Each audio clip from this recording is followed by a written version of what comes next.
are not possible if this conscious person is not there. And they are appearing on the mind. What is the mind? Nothing but the consciousness. Mind is nothing but the consciousness. And on that mind, these thoughts are happening. Just like the wave is happening on the water, thoughts are happening on the mind. Now, instead of looking at water, we are saying a wave. We have given it a distinct definition. We have given it a name, we have given it a form. That is a wave. And therefore, we don't call it water. Exactly the same way. In the mind, nothing but consciousness is there. And the moment an object gets reflected, or as if it comes, the mind comes close to it, we forget the material out of which the thought is made, and we start becoming identified with the thought. So instead of saying, "Arey, wave is nothing but water," are we able to say a thought is nothing but consciousness? Can we say that? But when you're inquiring now with me, yes, because if you are not there, that thought is not possible. Isn't it? For a sleeping man, there is no thought possible. For a dead man, there is no thought possible. Only for a living person, there is a thought possible. And you are that living person right now, that conscious person to whom these thoughts are cognizable. So, are the thoughts real, or are you, the consciousness, real? Is the wave real, or is the water real? Is the color real, or is the crystal real?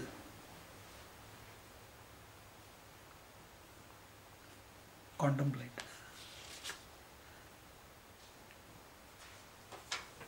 How may one dissolve the distinctions of the knower, the known, and the knowing?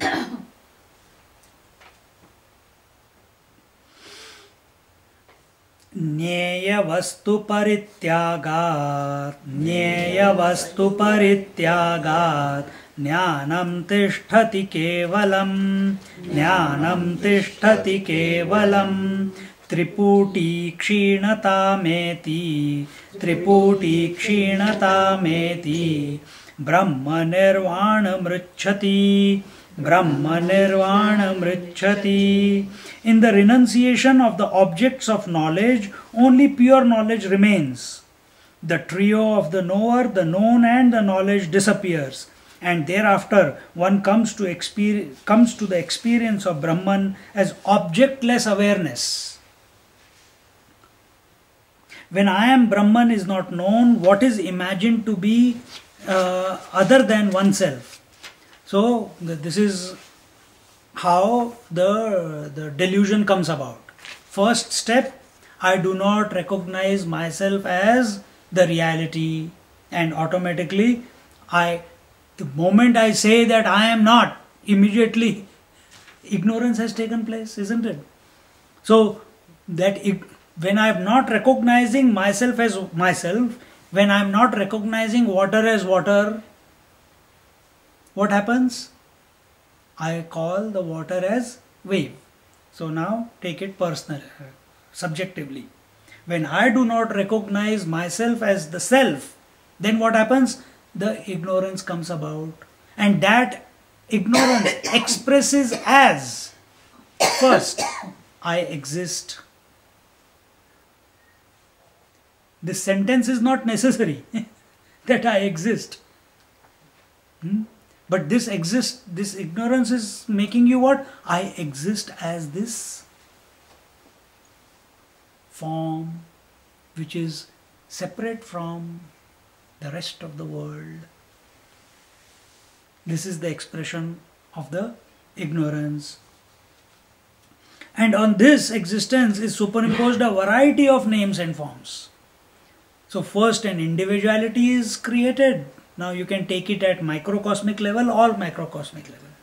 But we'll continue with our stage right now, because Ishvara, the totality, is dealt with later on.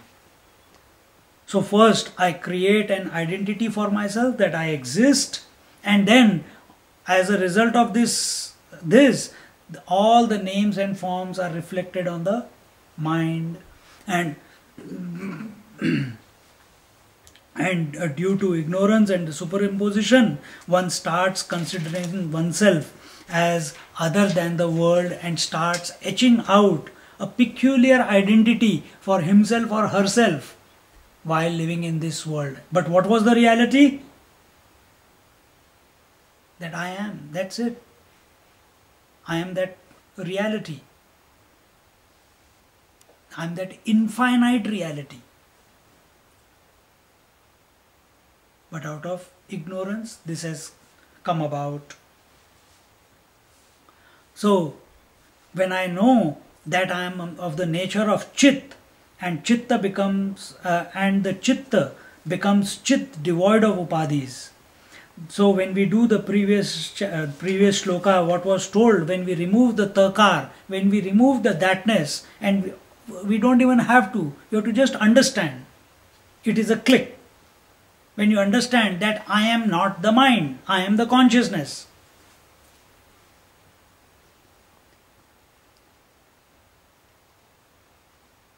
So how do you know that you are the consciousness and you are not the mind? Is it a very secretive thing? How do you know? You can watch them on. So you have to be... When you don't react to any thought appearing on the mind. Don't react to it. Don't allow, when the eyes are seeing the different forms, don't allow the forms to create that I like looking at her face, I don't like looking at her face. I like looking at her face and whatever, you know. Or I like to listen to this music, I don't like to listen to that music. I like this smell, I don't like that smell. We create duality. Instead, endure. This face also and that face also. This smell also, and good smell as well as the bad smell. Good taste as well as the bad taste. Likes as well as the dislikes. Joys as well as the sorrows. Insult as well as the praise. Endure. Don't react. Know that if there is praise, it will also pass away. Very soon someone will come to insult. Don't let that dialogue go in your mind, otherwise it will come. But you just remain in equipoised state. Whatever comes, let it come, let it be, let it reflect on the mirror of the mind, and then what happens afterwards? Something else comes. Till there is something to come, let them come, let them come. You keep watching. Don't react. Don't respond. Don't run away. Don't be afraid. Because fear again will make you do many things. I don't like darkness.